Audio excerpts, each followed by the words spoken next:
Bonsoir à toutes, bonsoir à tous ceux qui nous suivent en live, sur Facebook Live, pour l'application eTorah. Bonsoir à tous ceux qui sont ici présents. On va parler aujourd'hui de la paracha de la semaine, bien sûr. Une paracha très riche, une paracha qu'on va parler dessus des heures. Et c'est la paracha qui nous parle des fameux explorateurs.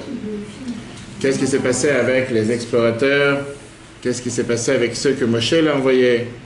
On sait que dans la Haftarah de cette semaine, on parlera aussi des autres explorateurs, ceux que Yoshua il a envoyés. Mais aujourd'hui, on va s'arrêter sur plusieurs points. On peut parler des explorateurs toute l'année. Il y a tellement de sujets intéressants à parler sur ce qui s'est passé, ce qui s'est mal passé surtout. Comment se fait-il qu'ils sont envoyés par Moshe?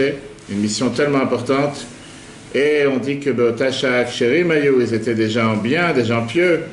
Mais que néanmoins, ça s'est mal passé au retour, à tel point qu'ils ont causé ce qu'on appelle une prière et doroth. Ils ont causé ce qu'on appelle, le peuple juif a dû en souffrir jusqu'à aujourd'hui, avec le jour de Tisha B'Av, puisqu'ils ont dû rester 40 ans dans le désert, et malheureusement tout ce qui en a suivi. Ce qu'on va voir aujourd'hui ensemble, c'est un débat très intéressant, j'espère en tout cas qui est passionnant pour chacun qui est ici présent. Et le débat est le suivant. Est-ce qu'une bonne intention peut être justifiée, peut justifier un acte mal intentionné? Qui veut dire, est-ce que quand on fait quelque chose en général, il faut forcément avoir une bonne intention derrière, ou bien j'ai le droit d'avoir une mauvaise intention? Et l'essentiel, j'allais dire, l'essentiel c'est ce que je fais. Qu'est-ce que tu commences à calculer, ou qu'est-ce que tu commences à valoriser quelle était mon intention? L'essentiel, je l'ai fait, dis merci. Ou bien le contraire, est-ce que parfois quelqu'un qui a eu une bonne intention et le résultat ne s'est pas passé comme il faut? Qu'est-ce qu'on va juger? Est-ce qu'on va juger l'intention qu'il a eue ou bien on va juger plutôt le résultat? Ça, c'est le point numéro 1. Et le point numéro 2 sur lequel on va s'arrêter après, c'est par rapport bien sûr aux mitzvot. Comment on devrait regarder une mitzvah qui a été faite avec une mauvaise intention? Mais j'ai fait la mitzvah, mais je n'ai pas eu forcément une bonne intention pour la faire. Et au final, on verra à la fin de cette histoire, est-ce que quand on fait une mitzvah, il faut forcément avoir une bonne intention derrière? Ou bien, est-ce qu'il faut valoriser plutôt l'action que l'attention? Je prends un exemple très simple, on est ici un public féminin. Quelqu'un s'est fatigué, préparer un gâteau, préparer un repas, et malheureusement, ça s'est mal passé. Ce qui veut dire, le gâteau, il n'a pas forcément cuit, la challah, elle n'est pas forcément cuite à l'intérieur, le poulet, il n'est pas forcément cuit, et on sait exactement qu'est-ce qui peut se passer. Combien une personne, parfois, a pu mettre tellement d'efforts pour pouvoir préparer quoi que ce soit, et le résultat, il n'est pas là. Ça n'enlève pas qu'elle a fait des efforts pendant 2-3 heures, peu importe le temps qu'elle a pris pour préparer ce gâteau. La question est la suivante. La question, elle est, est-ce que néanmoins, on va juger le résultat final? Mais non, au moins, elle a eu une bonne intention. Mais au final, tu peux avoir une très très bonne intention, si à la maison, il n'y a rien à manger ce soir. Les bonnes intentions restent que des bonnes intentions, ça ne serait pas quelque chose de concret. Quelqu'un qui marchait dans la rue, il a perdu un billet de 10 €. Il est très énervé parce qu'il en avait besoin pour acheter un billet de train, peu importe ce qu'il devait faire avec. Et en attendant, quelqu'un qui n'avait pas les moyens, qui n'avait pas comment vivre ce soir, a trouvé ce billet et est parti chercher à manger. Est-ce que la personne qui l'a perdu inconsciemment ou involontairement, ou qui l'a perdu, qui ne sait même pas qui l'a trouvé, a fait la mitzvah de tzedaka? Oui. Ou bien on dira que la personne n'a pas eu l'intention de le faire. C'est le hasard des choses qui a fait que cette personne qui n'a pas d'argent l'a trouvé. Et c'est pour ça que la personne a pu s'en acheter. Mais celui qui l'a fait, celui qui l'a perdu, il ne cherchait pas du tout à faire cette mitzvah. Et bon, c'est bien, il a fait. Donc en deux, on parle ici d'une mitzvah qui a été faite sans intention de la part de la personne. Et est-ce que néanmoins c'est considéré qu'il a fait la mitzvah ou pas? Dis oui. Quelqu'un d'autre? Vas-y. Je pense que ça dépend des cas, quoi. Ça dépend des cas, qui veut dire certaines choses oui, certaines choses non. Qu'est-ce que tu valoriserais plus, l'attention ou l'action? On dit dans la Torah que si parfois on avait l'intention de faire une mitzvah et qu'on n'a pas pu, alors c'est considéré comme si on l'avait fait. Si on avait l'intention de faire une mitzvah et qu'on n'a pas pu, c'est considéré comme on l'avait fait? Dans certaines... Où c'est écrit ça? Dis-moi par exemple par rapport à quoi? Par exemple, si j'avais l'intention d'aller à un cours mais qu'il y a eu un empêchement et que j'ai raté mon bus ou quoi. Alors? Et c'est comme si... Considéré que tu l'as fait? Ouais, non? C'est une bonne pensée. Akadosh Baruch Hu, Marshava Tova, Akadosh Baruch Hu, Metzafa le Maaseh, que quand quelqu'un a une bonne pensée, Dieu il fait en sorte qu'elle se passe dans l'action. Vous savez, l'explication que le Rabbi donnait à ça, c'est que quand est-ce que je sais que c'était une bonne pensée quand l'action a suivi? Parce que tu peux très bien avoir une bonne pensée, mais si l'action n'a pas suivi, mais de dire que Dieu considère comme si tu l'as fait, j'allais dire, c'est pas exactement ça. La Torah te dit, Ones Rahman Apatre, qui veut dire, c'est juste de l'eau, c'est pas grave. Ones Rahman Apatre, qui veut dire, il y a beaucoup de gens qui attendent qu'on les asperge d'eau aujourd'hui. Ones Rahman Apatre, qui veut dire que parfois quand il y a un cas de force majeure, Rahman Apatre, la Torah te rend quitte, pas de ta faute, t'as raté le bus. Aval, qui est mandé à vide, on ne dit pas que c'est comme si tu l'as fait. Okay. Tu as pu avoir la meilleure bonne intention, mais la mitzvah, tu ne l'as pas faite. Quelqu'un, il a pu vouloir faire le tefillin, il a pu vouloir manger le seder de Pessah, il était assis à Auschwitz dans les baraques, il n'y avait pas de matzot, il n'y avait pas de maror, on ne peut pas lui en vouloir. Dieu l'a acquitté, mais ce n'est pas considéré comme s'il l'a fait. Il n'a pas fait la mitzvah de Pessah. Mais lui en vouloir ou être puni, que Dieu nous en préserve. Non, pas du tout. C'est deux choses différentes. Ok, c'est ce qu'on va voir aujourd'hui parce qu'il y a quelque chose qui nous dérange avec cette mission qui a été donnée par Moshe Yoshua et Caleb à tous les explorateurs. On va tout de suite voir dans le texte ou le Kartem Mipriaret. Une des notions, on peut parler des explorateurs énormément sur la force de la Emouna, la force du Bitachon, que puisqu'on était Beinem, Kachagavim, Bechenayinu Beinem, la Torah nous dit que puisqu'on s'est considéré comme des sauterelles, parce qu'on a dit qu'ils nous regardent comme des sauterelles. Pour ça, on est devenu une sauterelle. Et la Bible explique dans des autres endroits, comme quoi, comment quelqu'un se positionne, c'est comme ça qu'il a le résultat. Mais aujourd'hui, comme j'ai dit, on peut parler des explorateurs toute l'année. Il y a tellement de sujets majeurs qu'on peut apprendre de cette mission qui a mal tourné. Aujourd'hui, on va s'arrêter sur un point qui dérange. Parce qu'au final, comme Moshe les envoie, comme on voit dans le premier texte, Moshe les envoie, et Moshe leur dit, vous observerez ce pays en sa situation, et un devoir qui leur demande, pas seulement de voir ce qui se passe dans cette terre, vous vous renforcerez et vous emporterez des fruits du pays. Moshe leur demande, n'allez pas acheter là-bas, je sais pas, faire des selfies avec des gratte-ciel, va savoir quoi d'autre. Imaginez-vous aujourd'hui quelqu'un qui va en Israël, va dire, ramène-moi des fruits. Je veux savoir qu'est-ce qui se passe en Israël, comment sont les fruits. On t'aurait dit que d'abord, t'es pas normal. Deuxièmement, ça se peut qu'on ne t'a pas laissé passer la douane ou quoi que ce soit, parce qu'il y a certains pays qu'on ne te laisse pas rentrer des produits agricoles. Mais là, c'est ce que Moshe a demandé. Ramenez-moi des fruits de la terre. Et la Torah continue. Ils montèrent et explorèrent le pays. Ils coupèrent un sarment avec une grappe de raisin. Qu'ils portaient au moyen d'une perche à deux. À tel point, c'était des grappes lourdes. Ainsi que des grenades et ainsi que des figues. Ok. Donc qu'est-ce qui se passe ici? D'abord, plaçons-nous dans le contexte. Le peuple juif a rentré en Israël. On est prêt pour rentrer. On est très proche. Et comme j'ai dit tout à l'heure, on ne savait pas exactement c'est quoi la terre d'Israël. Ils ont demandé à Moshe d'envoyer des gens sérieux, des explorateurs qui vont aller voir ce qui se passe. Il n'y avait pas à l'époque Google Earth, il n'y avait pas de Google Maps, il n'y avait pas Waze, on ne savait pas exactement quoi faire pour aller voir cette terre et savoir comment on va se préparer pour y arriver. Il n'y avait pas tous les plans et toutes les organisations qui sont là pour l'Aliyah. Et on voulait savoir comment se protéger au cas où il y aurait une guerre. Apparemment, c'est une demande totalement légitime. Il n'y a rien de mal dans leur demande, il n'y a rien de grave de ce qu'ils ont fait. Moshe demande à Dieu quoi faire. Est-ce que j'écoute leur demande ou pas? Pour la première fois dans l'histoire, Dieu ne répond pas quoi faire. Dieu ne dit pas à Moshe, vas-y, envoie. Moshe dit la fameuse phrase, Shlach lecha, Rashi nous dit, ledatecha, qui veut dire, envoie pour toi, toi décide, prends la décision d'envoyer si tu as envie d'envoyer. Moi je ne te dis pas quoi faire, tu as envie, tu envoies, tu n'as pas envie, n'envoie pas. Moshe Rabbeinu décide d'envoyer, par son propre décision. Alors il y a une explication du Rabbi très riche, tout celui qui suit l'application et Torah, vous pouvez le revoir, le cours qu'on a donné dimanche matin, sur lequel Rabbi explique pourquoi Moshe a pris cette décision, parce qu'il y a un moment dans la vie où Dieu il attend qu'on soit responsable, qu'on prenne les choses en main. Il y a un moment dans la vie où Dieu ne veut pas nous dire à chaque fois quoi faire, comment faire. Il y a un moment où il faut savoir prendre une bonne décision, décider s'il faut le faire ou pas. Ça, c'est une parenthèse. Moshe décide d'envoyer 12 personnes qui sont Beotachak, Sherimaï. Ils étaient des gens pieux, des gens nobles, des gens bien, pour aller explorer cette terre. Et il leur donne une mission claire du début jusqu'à la fin. Vous connaissez la fin de l'histoire qui s'est mal passée, les explorateurs reviennent avec un bilan catastrophe. 2 personnes. Bien sûr, 10 sur 12. Et sans qu'on leur demande, ils arrivent à la conclusion, l'on nous chala l'autre, on ne va pas pouvoir y arriver. Dieu s'énerve, et malgré que Moshe essaie de tout faire pour protéger cette génération, néanmoins la génération elle est punie dans le temps d'Israël et ils finissent par rester à tourner en Israël pendant 40 ans, en désert pendant 40 ans. Alors comme j'ai dit aujourd'hui, ce qui nous dérange, c'est qu'on va essayer de comprendre est-ce qu'ils ont rempli leur mission ou pas, et surtout par rapport à Yoshua et Caleb. Parce que ce n'est pas juste qu'ils ont décidé d'aller, c'est que Moshe les a nommés. Et si Moshe a nommé ces personnes, la moindre des choses, quand Moshe te donne une mission, fais la mission. Tu peux ne pas être d'accord avec la mission, mais Moshe t'a donné. Le président te demande de faire quelque chose, tu ne peux pas dire non, j'ai pas le temps, je fais autre chose. C'est pas quelqu'un de simple qui t'a donné cette mission, c'est bien Moshe qui t'a donné. On voit ici, comme on l'a vu dans le premier paragraphe, que la mission, parmi les détails de la mission que Moshe donne aux explorateurs, c'était aussi le devoir de prendre des fruits de la terre. Quelle était l'idée derrière? Pour montrer la spécialité de ces fruits. Montrer qu'on a affaire avec des fruits magnifiques, des fruits très beaux, des fruits très grands, à tel point que tu as ici 2 personnes pour porter une grappe. Imagine-toi aujourd'hui, je ne sais pas si dans le monde tu as un endroit sur Terre, sur la planète, où tu as besoin de 2 personnes pour porter une grappe.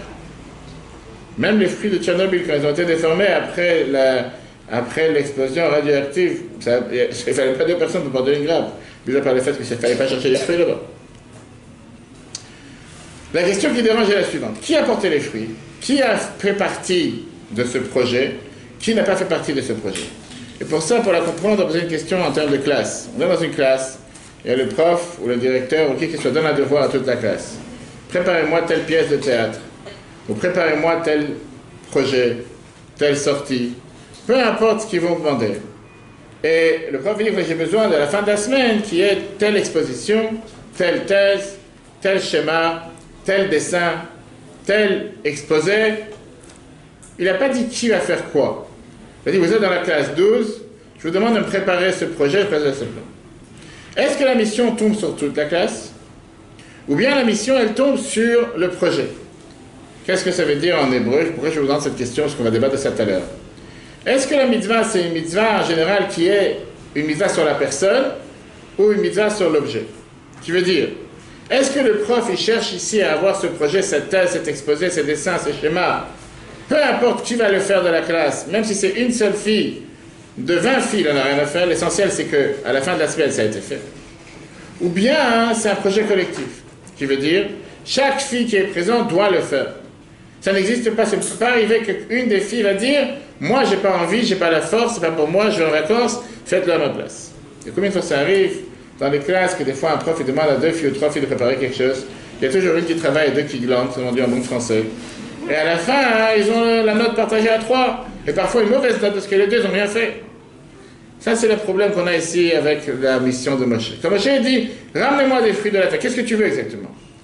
Est-ce que c'est un devoir que chaque personne qui revient doit ramener le fruit? Ou bien le devoir, il est de pouvoir montrer au peuple juif les fruits? Quels fruits? Combien de fruits? Pas de grande différence. À partir du moment qu'il y en a 10 sur 12 qui se fatiguent, il y a toujours les fainéants du club. Il y a toujours ceux qui ne sont pas intéressés à travailler. Il y a toujours ceux qui ne sont pas intéressés de se mouiller les mains, comme on dit. Qu'est-ce qu'on va faire? Sur 12, il y en a 10 qui l'ont fait. Avance. Ne te prends pas la tête. Tu n'es pas là en train de noter pour savoir qui l'a fait et qui ne l'a pas fait. Qu'est-ce que vous en pensez? Qu'est-ce que tu penses que c'était la mission? Chacun avait le devoir de ramener ou c'était une mission collective? Ça veut dire que si 5 sur 12 ont fait quelque chose, c'est l'essentiel. Les autres 7, ils pouvaient aller à la plage, à la mer morte, se reposer. Oh, attends, tu sautes, tu arrives à la fin de l'histoire. Non, au début, ils ne sont pas encore partis. Avant de partir d'abord, on va faire au début, avant qu'ils sont partis. Toi, tu dis que c'est une mission collective. Ça veut dire que si 5 sont partis le faire, les autres 7, ils vont à la plage, ils vont au Club Med. L'essentiel, c'est qu'il y en a 5 qui s'en occupent. En fait, moi, je fais après coup, c'était heureusement que... Oublie l'après coup. Oublie l'après coup. Moi, je te dis, pour l'instant, positionne-toi avant l'après coup. Pour l'instant, on est encore au début de l'histoire. À qui Moshe a donné cette mission? C'est-à-dire quoi? Que chacun doit revenir avec des fruits? Sans exception. Ils étaient 8 à porter une grappe de raisin. Donc, 2, pourquoi 8? Il y avait les autres fruits. Il y avait les bars, etc. Mais c'est bon. Une seconde. Donc toi tu dis, c'est collectif, chacun doit le faire, il n'y a pas d'exception. On va en voyage ensemble en classe de neige, je sais pas, en classe de 40 degrés de chaleur. Et le prof il dit, il y en a un qui va prendre les photos, un qui va faire le livre de souvenirs, et les autres vont préparer à manger. D'accord? Les autres vont préparer à manger. Tu n'as pas besoin d'avoir 10 personnes dans la cuisine non plus. Si on a 2 qui sont capables, efficaces, et sont capables de préparer à manger rapidement, tu n'as besoin que les 8 aussi s'y mettent, juste pour dire qu'ils ont fait quelque chose. Le manger il est prêt. Donc toi tu considères que si les autres ne font pas, tu n'as pas à faire ta mission. Je te demande, est-ce que pour toi, si les autres 8 ne bougent pas, tu dis moi je ne bouge pas non plus? C'est où le soir? On donne une mission globale pour que ça participe. Si on te donne une mission de base, il faut que chacun participe. On donne une mission globale à un nombre de personnes précis. Dans la réalité du monde. Dans la réalité du monde, ça se passe pas comme ça. Il y aura toujours des feignants dans un groupe qui ne voudront pas participer et qui mettront en péril la plupart des missions. Et donc, est-ce que pour autant, ça veut dire que la mission n'a pas été faite? Comment? Est-ce que pour autant, ça veut dire que la mission n'a pas été Si faite? ça arrive à terme, il y a des projets où j'étais seule alors qu'il y avait 4 personnes Bienvenue au club. dans un projet, il fallait que je rende le projet, alors je l'ai fait toute seule. On a réussi à Exactement. rendre. Et donc, au final, toi, tu regardes sur la finalité. La finalité du projet, elle a été faite. Le projet a été fait. C'est tout. Merci. On avance. Qu'est-ce qu'on en a à faire si les autres ont fait? C'est ça que j'essaye de comprendre. Bah non, parce que c'est injuste, la personne qui Je suis à 1000% d'accord avec toi. Va crier jusqu'au ciel que c'est injuste. Et si on commence à parler d'injustice, on change de planète. Pourquoi c'est juste que les gens doivent aujourd'hui avoir 40 degrés de chaleur dans la rue? Non, c'est injuste. J'ai fait d'accord. Et alors? Crie au ciel, ça n'a pas changé. Dieu l'a décidé. Je vais faire 40 degrés. Fais 40 degrés. Tu vas pas changer grand-chose. Quelqu'un d'autre? Qu'est-ce que tu dis? Bah, tant que le projet il est créé. Qu'est-ce qu'on en a à faire? Combien sont C'est les participés? deux à la fois, parce que ce projet est censé nous faire grandir à tous. Donc ceux qui se mêlent pas qui se mêlent pas de cette mission, c'est qui perdent aussi en quelque sorte. Donc tu t'inquiètes pour leur bien-être? C'est eux qui perdent. Mais tant pis pour eux. Et si on leur demande de faire un projet, c'est que ça va leur servir dans l'avenir. Très bien, mais ils ne veulent pas le faire. Tant pis pour eux, ils veulent rester bêtes. Ils resteront bêtes. Ils veulent pas. C'est à la fois pour le projet, à la fois pour la personne. Donc toi, tu te dis le projet doit être forcément fait par tout le monde. Et si jamais c'est pas fait par tout le monde, c'est ma question. Si jamais il y en a deux qui se déroutent, qui ne vont pas participer au projet, qu'est-ce qu'on fait? On annule le projet ou pas? Non, on va jusqu'au bout. On va jusqu'au bout. S'il y a un type de Tsahal qui va en mission et qu'il y en a un qui a trop peur, on va pas arrêter la mission parce qu'il y en a un qui a peur et tout le monde va être tué, quoi. Non, c'est comme ça. Ok. Quelqu'un d'autre, hein? On avance parce que la moitié ne fait pas. Faut avancer, on se prend pas la tête. Peut-être là, quand un client il demande quelque chose, tu vois, oui, mais à l'école c'est pas pareil. À l'école, dans une entreprise, c'est totalement. Oui, mais donc je lui parlais même par rapport à l'école. En général, ça ne peut que dans notre. En général, dans la société. Donc, en général ou autre, si un projet doit être fait et que tout le monde participe, en général, on a tous défini en école, je pense, que le projet là est annulé parce que tout le monde a participé, là, le prof a jugé que c'était pas normal, que tout le monde le fait. Donc, soit tout le monde fait, soit. Toi, tu dis que si tout le monde s'est permis, on annule le projet. Bah oui, mais même si t'annules ça, tout le monde a zéro et tout aussi. Non, même si t'as. Non, je parle du professeur. Oui, mais ça, oui. Vraiment, tu vois, c'est pas grave. Personnellement, je prendrais pas ce risque. Je préfère rendre quelque chose. Tu prendras pas le risque de quoi? Moi, je laisse personnellement le faire. D'annuler la mission. D'annuler la mission. Qu'est-ce que vous dites? Pardon, qu'est-ce que vous dites? Next, comme on dit. Vous savez ce que ça veut dire next? On passe à autre chose. Ils n'auront pas le mérite. Ils penseraient, ici, ces gens-là, ils auraient pensé à avoir le mérite. Ils seraient précipités à le faire. Ils n'ont pas pensé à avoir le mérite. On va dire que pour eux, le mérite, ça leur parle pas trop. Alors, on avance. Mais après, les deux qui n'ont pas fait, c'est comme s'ils avaient consenti à. Ils avaient consenti à ne pas vouloir faire la mission que Dieu leur a donnée. Et alors, qu'est-ce que tu vas leur faire? Bah, ça veut dire qu'au final, le résultat, si c'est un mauvais résultat, c'est comme s'ils avaient participé. D'accord, et si c'est un bon résultat? Si au final le projet est réussi et deux qui n'ont rien fait? Bah, le principal, c'est des fois, il y a l'effort et il y a le résultat. Dans le monde, non, c'est vrai, dans le monde futur, l'effort il sera beaucoup récompensé par rapport au résultat. D'accord. Dans ce monde, c'est plus le résultat qui compte que l'effort. Mais dans le monde futur, ça sera l'effort qui sera récompensé. T'as été une fois là-bas? On t'a dit. Parlons de ce monde pour l'instant. On est encore dans ce monde. Pourquoi on doit penser ce qui se passerait là-bas? Hein? On a des obligations de moyens, on a des obligations de résultats. Ok. Alors regardons le texte, vous allez voir. Vous allez voir comment c'est passionnant, parce qu'on va voir ce qui se passe dans cette histoire. Regardez Rashi. Les 12 explorateurs ont-ils accompli l'intégralité de leur mission? Vous cherchez une feuille? Il y a ici devant. Rashi nous dit, il apportait au moyen d'une perche à deux, pour celle qui a dit tout à l'heure qu'ils étaient à 8, Rashi. S'il portait par une perche, ne pouvais-je déduire qu'ils étaient deux personnes? Forcément, si c'est une perche, c'est deux personnes. Ça, c'est la question. Bien, en fait, le terme à deux signifie à deux perches. Comment ont-ils procédé? 8 d'entre eux ont pris la grappe. Un a pris une figue et une grenade. Et un une grenade. D'accord? Quant à Yeshua et Caleb, ils n'ont rien pris du tout. Parce que les autres n'avaient d'autre intention que de calomnier. Tout comme le fruit de ce pays sont démesurés et bizarres, de même son peuple est-il démesuré. Donc là, ils ont dit, on ne va pas participer à ce plan de calomnier la terre d'Israël. Puisqu'ils ont une mauvaise intention, comme tu as dit tout à l'heure, on n'est pas intéressé à participer à ce projet. On ne veut pas participer à ce projet depuis le début. Si ça aurait été participer pour aider, c'est une chose, mais comme ici, c'est pas pour aider, on n'a pas envie de participer. Quand tout d'un coup, la prof, elle sort de la classe, il y a quelques-uns qui veulent commencer à faire la pagaille, il y en a qui disent, je ne suis pas intéressé à participer à ça. parce que j'ai pas envie après de prendre part, etc. Ok, mais le Rabbi nous dit qu'il y a ici les questions qui dérangent. Parce que peu importe ce qu'eux ils ont voulu faire, Yoshua et Caleb qui étaient les deux qui n'ont pas voulu participer, la mission elle a été donnée à tout le monde. Alors comment tu peux te dédouaner, comment tu peux te dissocier des autres alors que tu as reçu aussi la mission? Au contraire, fais ta mission et montre le point positif, pas le point négatif.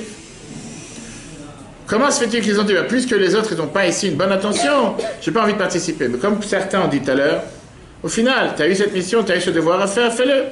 Les autres, ils veulent utiliser ça pour faire quelque chose de mal. Toi, utilise-le pour montrer quelque chose de bien. Mais ce n'est pas une excuse pour ne rien faire. Regardez comment la Bible écrit ça. Comment Yoshua et Caleb pouvaient-ils se soustraire de la mission de Moshe? Même si les autres explorateurs avaient l'intention de calomnier, ils auraient dû emporter des fruits du pays afin d'accomplir la mission de Moshe, faire l'éloge du pays. En effet, il est évident que puisque Moshe les a envoyés, ils sont des émissaires. Et de ce fait, l'instruction d'emporter les fruits fait partie de leur mission. Ils n'ont pas le droit de ne pas faire cette mission.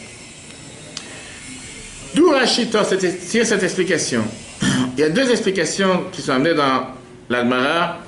Pourquoi ils n'ont pas voulu participer, pourquoi ils n'ont pas voulu amener des fruits. Regardons direct. L'Agmara Sota, page 34a. 8 d'entre eux ont pris la grappe, un a pris une figue et un une grenade. Yoshua et Caleb n'ont rien pris, soit parce qu'ils étaient importants, soit parce qu'ils ne faisaient pas partie de ce complot. Deux idées. En étant des personnages importants, c'était pas pour eux de commencer à porter des choses. Et donc ils ont dit, laissons ça pour les autres personnes. Oui, bien sûr qu'on est tous importants, je ne vais pas dire le contraire, mais il y a des gens toujours qui se considèrent plus importants que les autres. Il y a toujours des gens qui se considèrent que moi, c'est pas pour moi cette tâche de travail. Moi, j'aime pas me salir, je vais pas me salir les mains, je vais pas faire telle et telle chose. Ça, c'était une manière de voir les choses, on va voir si tout le monde est d'accord ou pas. Et la deuxième explication, c'est qu'ils n'ont pas voulu participer à ce complot. Le Rabbi l'explique, c'est très simple. Les deux explications du Talmud dépendent de la question suivante. Étant donné que les explorateurs se sont transformés en mécréants, la mission de Moshe était-elle revoquée ou pas? Ça, c'est ce qui dérange. Est-ce que la mission s'est annulée du fait qu'il y a ici quelque chose qui a mal tourné, ou bien non, la mission continue? D'après la première explication, Yoshua et Caleb n'ont rien pris parce qu'ils étaient importants. La mission de Moshe d'apporter les fruits est toujours d'actualité, même si ils en sont exemptés. On doit amener la mission, on doit amener les fruits. Eux, ils n'ont pas fait, c'est leur devoir. C'est leur problème. Mais la mission doit être faite. Par contre, selon la deuxième explication qui ne faisait pas partie de ce complot, à cause de ce complot, la mission a été revoquée. Ça, c'est un point intéressant. Qui est, si le prof a donné une mission, et il a dit, je vous donne tant d'argent pour faire tant de projets, et avec ça, vous devez revenir avec, je sais pas, tant d'argent en retour, tant d'argent en échange. Depuis le premier jour du projet, on voit qu'on a tout dépensé. Qu'est-ce qu'on fait maintenant? Est-ce que le projet tombe à l'eau parce qu'on a mal calculé? Est-ce que le projet n'a plus sa place parce qu'on a dépassé, on n'a pas fait ce qu'il fallait faire? Ou bien on te dit non, on a le devoir d'être en voyage, d'être en projet jusqu'à vendredi, on va le faire. On a mal géré, on a mal calculé, tant pis pour nous, mais le projet doit continuer. Et ça, c'est le débat qu'avait essayé Yoshua et Caleb. D'après l'explication qu'il nous dit, parce qu'ils étaient importants, peu importe s'ils sont importants ou pas, le projet doit être fait. Il faut que les autres ils ramènent des fruits. Si eux, ils vont ramener, il n'y a pas ici un but que chacun ramène des fruits. Il y a un but de ramener des fruits. Si les autres ils vont ramener, tant mieux. Après, la deuxième explication, que c'est parce qu'ils ont eu ce mauvais complot. Et puisqu'ils ont eu ce mauvais complot, pour ça, la mission est tombée à l'eau. Yoshua et Caleb ont 100% raison. On ne veut pas participer à cette mission parce qu'on ne veut pas participer à ce calomniage, comment on dit ça, de la terre d'Israël. À partir du moment où tu reviens avec de mauvaises intentions, on ne veut pas faire partie de ce projet. Et puisqu'il y a une mauvaise intention, la mission tombe à l'eau, automatiquement, il n'y a plus de mission. Il n'y a plus de mission, on n'a plus de devoir. Est-ce qu'on peut les dédouaner de Yoshua et Caleb ou pas avec cette explication? Du fait qu'ils n'ont pas rempli la mission qui leur a été donnée. Cohérent? D'accord? Pas d'accord? D'accord. Hein? Difficile. Pourquoi difficile? C'est d'accord, Ça dépend des cas. On parle de ce cas maintenant. Moi, je pense que ça Oui. leur apprend dans tous les cas quelque chose. Que? Donc, même s'ils n'ont pas participé indirectement, en disant qu'ils participaient, en fait, ils ont participé parce que. En disant qu'ils participaient, ils ont participé Parce qu'ils ont pourquoi? quand même réfléchi à la question et à mon avis, dans chaque chose, on apprend quelque chose. D'accord, donc là tu dis que même sans vouloir participer, c'est considéré qu'ils ont participé. Il vaut mieux ne pas participer et ne pas faire de bêtises que de participer à une bêtise. Mais encore une fois, est-ce que c'est à toi de prendre la décision que la mission que le prof t'a donnée doit s'annuler? C'est ça. Le fait qu'il y ait la moitié de la classe qui sont fous, qui font des bêtises, est-ce que pour autant ça veut dire que tu ne dois plus être en classe? Oui, mais déjà, il y a un problème de majorité. Et après, si... Alors je te demande, la majorité de la classe font les fous. Bah, justement, il faut s'éloigner, il ne faut pas rester avec eux. Parce que sinon, tu deviens fou aussi. Mais le projet, c'est qui t'a donné? C'est ça que je te dis. Le projet, c'est qui te l'a donné? C'est le prof qui te l'a donné. Le fait que 10 ont décidé de s'amuser et ne pas le faire, ça te dédouane à toi de le faire? Voilà, mais il a demandé aux 10. Il a demandé à tout le monde. À un groupe. Il a pas demandé, oui, où c'est écrit qu'il a demandé aux 10? Il a envoyé les 12, il leur a donné la mission. Ou le cartem lachem, on l'a vu tout à l'heure, ou le cartem et prière, elles vous prendrez. Il n'a pas dit que c'est seulement 10 sur 12. Il a donné une mission à tout le monde, chacun avait le devoir de le faire. Le fait que certains ont décidé de ne pas le faire, c'est ton problème. Pour autant, toi, tu dois décider en tant qu'élève que le projet du prof ne prend pas place parce qu'il y a certains qui font les fous.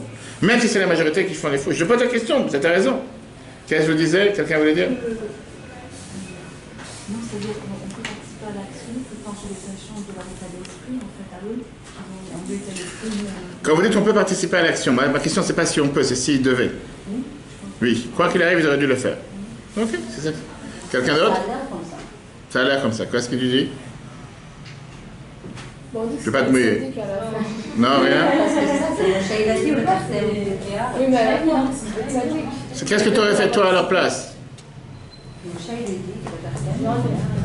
Hein? En général, on fait le travail. Si personne ne veut, s'il y a un exposé à faire et que l'autre ne veut pas travailler, je vais quand même travailler. Mais c'était toute seule contre 10. Ça se trouve, vous avez fait la même chose. Ah oui, c'est ce que je te demande, c'est ce qui s'est passé ici. Moi, je pense que même si au début, ils vont pas peut-être à force de voir les autres faire, parce qu'ils vont avoir envie de faire, justement. Tu penses vraiment que 10 ils vont changer d'avis parce qu'il y a un tordu qui a décidé de le faire? Parce que peut-être justement les deux, comme au départ ils ne voulaient pas, ça se trouve que justement en voyant les 10 faire, ils vont vouloir après par la suite les aider. Mais le problème, c'est le contraire. C'est ça, ça. Quelqu'un d'autre? Hein? D'autres idées? Vous pensez que ton Moshe a donné... Je demande, moi je connais la réponse, donc ça se fait trop facile pour moi. Non, mais on déduit un peu Oui. de votre manière de quoi? former à la chose que étant donné que Moshe leur a donné la mission d'apporter des fruits, ils auraient dû accomplir leur mission. Mon problème ici est le suivant, tu as raison dans ce que tu dis, mon problème est le suivant, c'est que, et je reviens à ce que tu as dit tout à l'heure, faut pas perdre je veux dire, de vue qui leur a donné cette mission. Si c'est effectivement un exact. Si le fait ici, c'est comme j'ai dit tout à l'heure, le président en personne, il vient et te donne une mission. Le fait que certains ne font pas ce qu'il faut, en quoi toi tu prends l'initiative de dire la mission n'existe plus?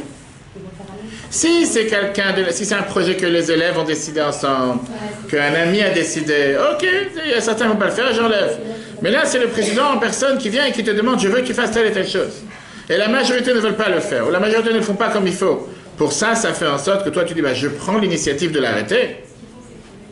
Ça se trouve, ça pouvait les impacter eux-mêmes aussi. Ça veut dire s'ils auraient fait. Ça se trouve que eux, ils étaient en doute aussi. Hein. Qui eux? Les deux. Ça veut dire qu'ils ne voulaient pas faire. Ça veut dire qu'ils n'avaient pas la force de faire le contraire par rapport aux autres aussi. Je demande une question. Tu penses vraiment que quand le président doit sortir de l'Élysée tout à l'heure, et il y a toute la garde républicaine qui doit l'accompagner, tu penses que tous ceux qui sont sur la moto, ils veulent le faire? Oui, mais on se pose. Réponds à la question, oui ou non? Moi, je dis que non. Je ne les connais pas tous, mais je dis que quand tu sais qu'il fait 40 degrés de chaleur, ils ne sont pas intéressés, mais ils ont leur mission. C'est-à-dire qu'ils sont payés pour. On ne t'a pas demandé si tu veux ou pas. C'est ta mission, c'est ce que tu dois faire. Si on aurait tous dû faire seulement ce qu'on veut, beaucoup de choses on n'aurait pas fait. Ça, c'est la mission, c'est ce qu'ils doivent faire. On n'a pas demandé ici, est-ce qu'ils veulent le faire? C'est trop facile. On commence à faire, à chaque fois qu'on doit faire un projet, qui veut participer, je te garantis que ce sera toujours les mêmes. Et la majorité, ceux qui ne veulent pas participer, participeront pas. Une autre chose? Si on avance, oui?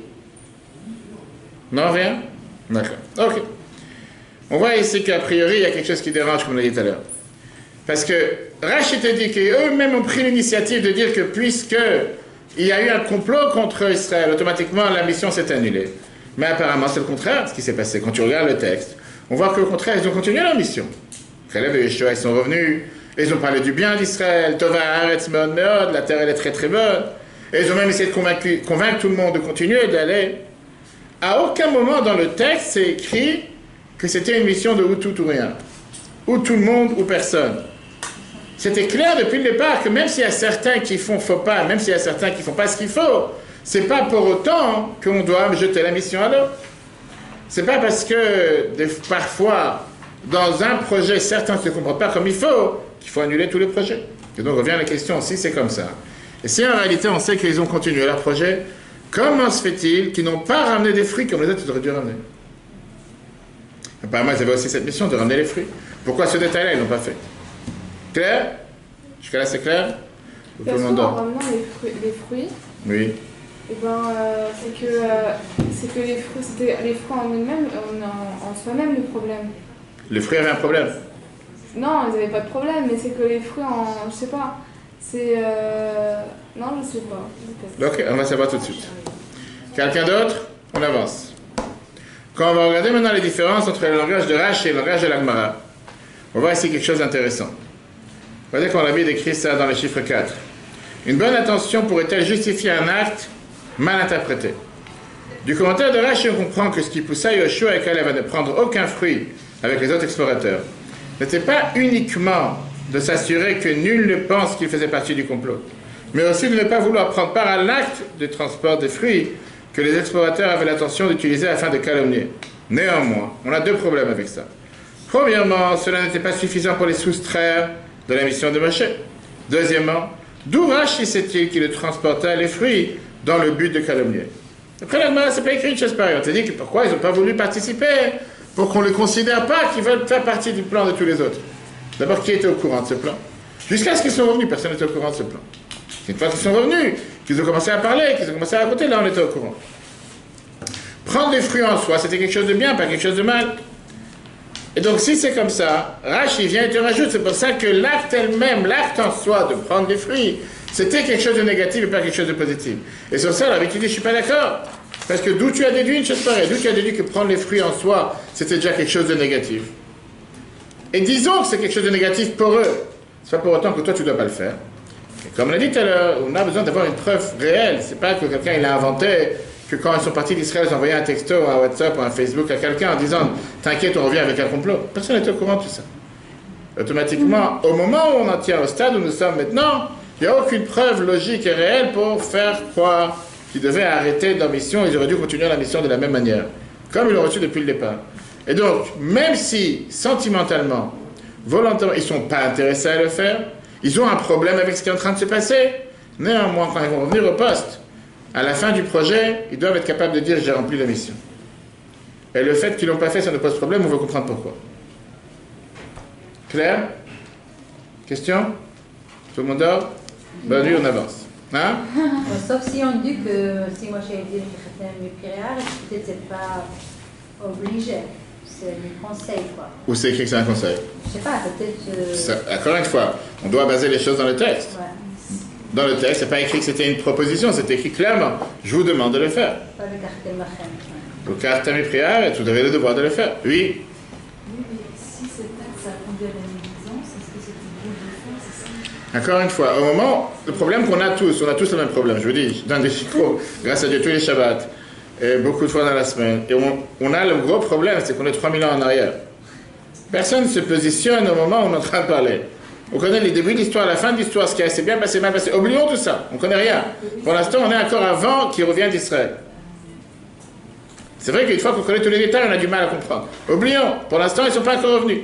On est en plein voyage. D'accord? L'explication est la suivante. Regardez comment la Bible nous explique ça de manière très très riche. Comme on a posé tout à l'heure le débat. Est-ce que le but d'une mitzvah est l'acte même ou son résultat? Est-ce que quand Dieu nous donne une mitzvah, le devoir c'est de faire la mitzvah, ou bien les conséquences de la mitzvah? Qu'est-ce que ça veut dire? Regardons l'exemple. Il y a des mitzvahs dans lesquelles l'essentiel est l'acte de la mitzvah. Comme le mitzvah de mettre le tefillin sur le bras. C'est une mitzvah qui s'appelle le mitzvah, le devoir que le bras a mis les tefillin aujourd'hui. Il y a des mitzvahs dans lesquelles l'essentiel c'est le résultat. Comme les tefillin de la tête, qui doivent être portés entre les yeux. De façon similaire, on pourrait examiner la teneur de la mission d'apporter des fruits. L'objectif principal était-il le résultat, le fait de revenir et de montrer les fruits aux enfants d'Israël, ou bien l'obligation de la mission portait également sur l'acte même du transport, ce qui expliquerait l'insistance de Moshe, et vous vous renforcerez en porter des fruits du pays. Comme je l'ai dit tout à l'heure, disons que la mitzvah c'est de mettre les tefillin sur la main. Quelle différence qui les a mis? La mitzvah c'est quoi? Ukshatam leot aledecha. Est-ce que la mitzvah c'est à moi de le faire? Bien sûr que c'est la mitzvah de l'homme de le mettre. Mais l'idée c'est que la personne ait les tefillin sur la main. Si j'ai pas pu le faire moi-même, j'ai quelqu'un qui peut me le mettre. Si quelqu'un n'est pas été à côté de moi, je peux parfois mettre le tefillin sur la porte et entourer ma main autour de la porte, comme j'ai vu une fois, je ne sais pas si je vous ai pas raconté. J'étais une fois dans un séminaire, je ne sais pas c'était où, un séminaire rabbinique en Europe. Il y avait un des soldats de Tzahal qui a été blessé dans la guerre du Liban, la première guerre du Liban. Il a perdu son bras. Il a son tank, il a sauté sur une mine, il a perdu son bras. C'est un soldat religieux. C'était tellement, ça faisait chaud au cœur de voir. Moi, je le regardais parce qu'on a beaucoup parlé ensemble. C'était l'année dernière, je crois. Je ne sais plus c'était quel pays. Et je voulais savoir comment il mettait le tefillin. Il lui restait seulement le bras gauche sur lequel il met le tefillin. Et je me suis dit, comment il fait pour les mettre? Il est tout seul. Alors là, aujourd'hui, on est ensemble, on peut l'aider, etc. Mais quand il est tout seul, comment il fait? J'ai vu qu'il a mis la main de tefillin, il a accroché à la, comment on appelle ça, à la poignée de la porte, et il tournait sa main autour de la porte. Donc il a fait comme si la porte, c'était une deuxième main qui l'aidait à mettre le tefillin. À une porte, à une poignée. Est-ce que la mitzvah, c'est que moi, je dois avec ma main droite attacher ma main gauche, ou bien que la main gauche met le tefillin? Peu importe qui l'a mis. Les bougies de Shabbat, est-ce que c'est un devoir qu'il y a des bougies allumées dans la maison? Ou bien le devoir, c'est que moi, j'allume les bougies, en tant que femme, en tant que fille? Réponse? C'est qu'il y ait des bougies dans la maison. Moi, je pense que le devoir, c'est d'avoir cette unition de bras. Et les bougies? Et les bougies, c'est la femme d'allumer. D'accord, donc s'il n'y a pas la femme pour allumer, ça ne sert à rien d'avoir des bougies allumées? Pas du tout. Le malaxi n'a pas la femme. Là, oui, aussi peut les allumer. Non, Donc le but, pourquoi on doit allumer les bougies? La mitzvah, c'est sur quoi? C'est que dans la maison, il y a de la lumière allumée Shabbat, ou bien que la femme a le droit de le faire, même si tu as 200 lumières dans la maison. C'est pour réparer la faute de Chava aussi. Tu m'as entendu? Ah, là, c'est les deux.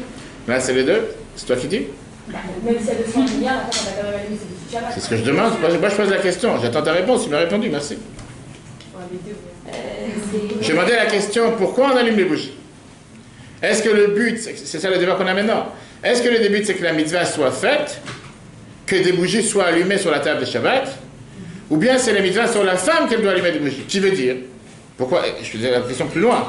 Je veux dire que dans le cas, bonsoir, je veux dire que dans le cas où la femme n'a pas pu allumer des bougies, il y a une personne qui est passée qui a allumé les bougies à la place de la femme, le fait que la mitzvah elle est qu'il y a des bougies allumées sur la table, c'est ce qui compte. Peu importe si la femme l'a fait ou l'a pas fait. Ou bien non, la mitzvah elle n'est pas qu'il y a des bougies sur la table allumées. La mitzvah elle est que la femme allume des bougies.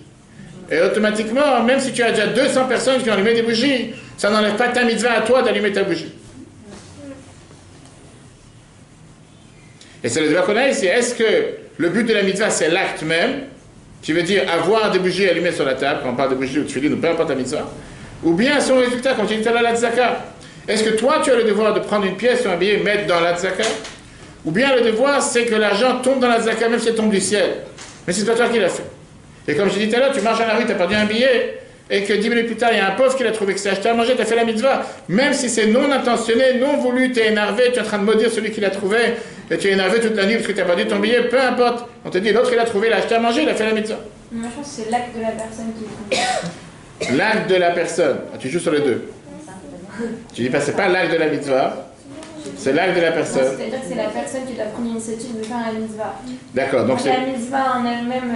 Donc si elle se fait d'elle-même, ça compte pas. Non, non. Je sais pas que ça compte pas, mais c'est pas... Alors, donne-moi l'exemple avec la zakat que je t'ai dit tout à l'heure. Ça n'enlève pas la matérialité que Hachem il ait donné comme ça 5 € à quelqu'un. C'est-à-dire qu'il faut vraiment qu'il y ait une... Je vais demander la question. Tu pars tout à l'heure dans la rue, tu as un billet de 500 € sur toi, que tu en as tous les jours, et tu l'as perdu. Que Dieu nous en préserve. Tu as marché 5 minutes, tu es énervé, tu maudis le monde entier pour savoir qui t'a piqué ce billet ou tu l'as perdu. Un pauvre va trouver ce billet, il est parti acheter à manger pour toi, tu dis que ça compte pas puisque c'est pas toi qui as fait la mitzvah? Ouais. D'accord. Heureusement que tu n'es pas puni. Qui d'autre? Tu as le droit? Pourquoi pas? Tu penses comme ça? Hein? Ça compte. Quelqu'un d'autre? Parce que les 500 € que j'ai perdus, je vais pas les compter par exemple dans mon MASA. Oublie mais dans le masse, on parle pas. Tu as combien de fois? Tu penses trop haut, pense bas, pense bas. Tu as perdu, tu n'as pas l'intention de faire la mitzvah avec. La mitzvah a été faite, c'est ce que j'ai dit tout à l'heure. C'est ça qu'on est en train de voir. Est-ce que c'est l'acte qui compte? En deux mots, l'acte, ça veut dire que c'est toi qui les prennes et qui les donnes à quelqu'un? Ouais, c'est ça. Ou bien le résultat il compte? Est-ce que le pauvre il va vivre ce soir, il aura quoi manger ce soir grâce à ton billet que tu as perdu et que tu es en train de maudire celui qui l'a trouvé? Ou bien l'essentiel c'est toi qui aurais dû le faire. Et puisque c'est pas toi qui l'as fait, même si c'est lui qui l'a trouvé, il a réussi à manger grâce à toi, ça compte pour rien. L'essentiel c'est que toi tu l'as pas fait, la maison n'a pas été faite. Non, dans ce résultat, Eh bien d'accord. J'essaie de comprendre pourquoi. Moi, je pense qu'il y a les deux côtés, c'est-à-dire, et il faut que la mitzvah elle soit faite, et la personne qui l'a pas fait, alors elle n'a pas fait sa mitzvah, donc elle a... Tu peux dire qu'il faut les deux. On va voir. On va voir ça à la fin. Mais toi, pour l'instant, tu dis que si c'est pas toi qui l'as fait, le résultat ne compte rien. Le truc, c'est qu'on ne cumule plus après Moi, je pense que c'est là parce que moi, je trouve que ça trop simple. On ne cumule plus le mérite. Ça veut dire qu'on va partir avec plus de juste après, elle a fait la de l'HM parce que voilà, on a perdu quelque chose. C'est ça, c'est plus dans le monde de l'action à ce moment-là. Pourquoi au final, ton billet il est parti dans la poche d'impôt. Oui, mais c'est involontaire. C'est Dieu qui va le faire. Quelle différence c'est volontaire, volontaire? Au final, t'as fait vivre un pauvre ce soir. C'est grâce à toi qu'il a mangé ce soir. Bah non, parce que si je me dis la personne qui a travaillé. Je sais pas ce qui s'est passé avec, mais j'ai dit, mais au final, la personne qui l'a trouvé, il vit ce soir. Donc toi, tu dis que si c'est pas toi qui l'a donné, le résultat. D'ailleurs, quand les choses sont faites de mauvais cœur, généralement ça. On va y arriver. Mais au final, c'est ça que j'allais te dire. Personnellement, je préfère qu'on ne donne pas les On donne au mauvais cœur. Très bien. Je te demande une question. Tu es marié? Tu vas te marier un jour si Dieu veut. Tu vas préparer un gâteau pour ton mari. Peu importe, tu vas préparer quelque chose pour ton mari. Mais tu es très énervé parce que ce matin, il a fait quelque chose contre toi, il n'a pas parlé comme il aurait dû parler. Mais néanmoins, tu le fais parce que tu as envie de le faire. Tu ne le fais pas de bon cœur, tu le fais de mauvais cœur. Lui, il arrive à la maison ce soir, il n'a pas mangé à midi, il trouve le gâteau que tu l'as fait, il te bénit de tous les noms, parce qu'il te dit heureusement qu'elle a pensé à moi, etc. Mais toi, tu l'as fait avec le plus grand mauvais cœur sur terre parce que tu étais très énervé. L'essentiel. Ok, mais l'essentiel, il a mangé ou il n'a pas mangé? Bah, il a mangé, mais après, il va avoir trop mal au ventre, genre. Ok, d'accord. Chers amis, regardez comment la Bible explique ça. Et donc, la question qu'on a demandé tout à l'heure, on va tout de suite voir la réponse.